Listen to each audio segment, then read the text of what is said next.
O que é essa condição? Né? O que é essa sepse? O que é essa doença? Toda vez que o paciente, toda vez que uma pessoa, né, um organismo, não necessariamente um paciente humano, também acontece nos animais, né? Toda vez que um paciente tem um processo infeccioso, o principal objetivo do organismo para combater esse processo infeccioso é estimular o seu sistema de defesa, o seu sistema que a gente chama sistema imunológico. Então, esse sistema imunológico tem como objetivo principal combater essas infecções. Então, liquidar essas bactérias, exterminar essas bactérias para que a gente possa efetivamente melhorar do quadro clínico e não evoluir com um quadro clínico desfavorável, com risco de morrer, etc. Então, na tentativa de combater essa infecção, o organismo lança mão do seu sistema de defesa. Então, tem um monte de células de defesa lá, os glóbulos brancos, neutrófilos, linfócitos, etc. E essas células estão combatendo todos esses agentes, esses germes que estão causando esse processo infeccioso. No afã, na tentativa de combater este processo infeccioso, combater essas bactérias que estão causando, por exemplo, uma pneumonia, né, uma infecção no pulmão, por exemplo, uma infecção de urina, uma infecção nos rins ou na bexiga, ou, por exemplo, uma infecção da barriga, na tentativa de combater essas bactérias que estão causando essas infecções, na prática o que acontece é que essa luta, essa batalha, acaba por danificar alguns órgãos dos pacientes. Então, acabam por impedir o funcionamento adequado desses órgãos dos pacientes. De tal maneira que a sepse é uma alteração da função dos órgãos dos pacientes causada por uma resposta exagerada ou inadequada do organismo a uma infecção.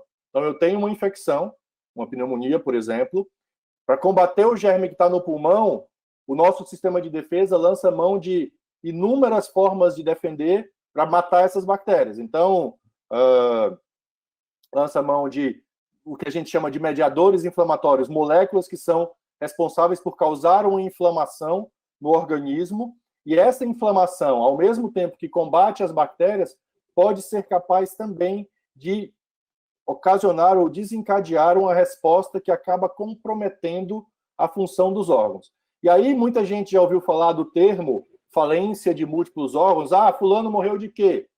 Fulano morreu de falência de múltiplos órgãos.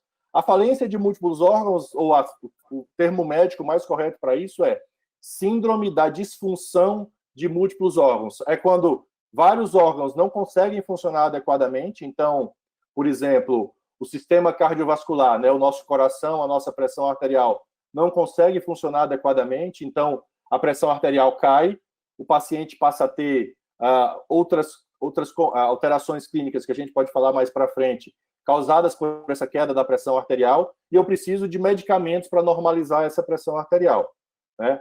Ou o rim passa a não funcionar adequadamente. Eu preciso de uma intervenção para fazer o rim funcionar, eliminando a urina e eliminando os produtos que naturalmente o rim elimina no nosso dia a dia, que é a diálise, que todo mundo conhece. Fulano não está fazendo hemodiálise. Então, ele tem um rim que não funciona adequadamente.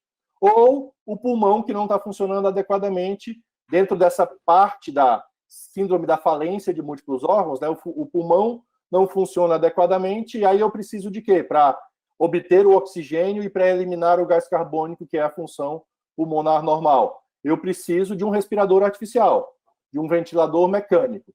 Então, juntando tudo isso, a gente pode ter vários órgãos sem funcionar adequadamente no contexto de uma infecção grave, de uma infecção que é a sepse, e com a falência desses vários órgãos, a gente tem tanto a sintomatologia, que eu vou comentar daqui a pouquinho, como uma possível evolução clínica que é desfavorável, ou seja, com risco de morte para o paciente.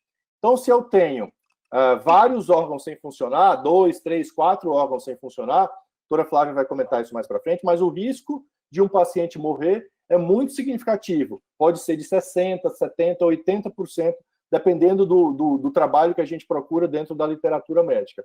Realmente, então, é uma condição super frequente, Flávia vai falar disso, super grave, com risco de morte substancial, e que claramente a gente precisa identificar rapidamente essa infecção, identificar precocemente esses sinais e sintomas de que a infecção está evoluindo com gravidade, para que a gente possa começar o tratamento rápido do paciente e, consequentemente, diminuir o risco desse paciente morrer.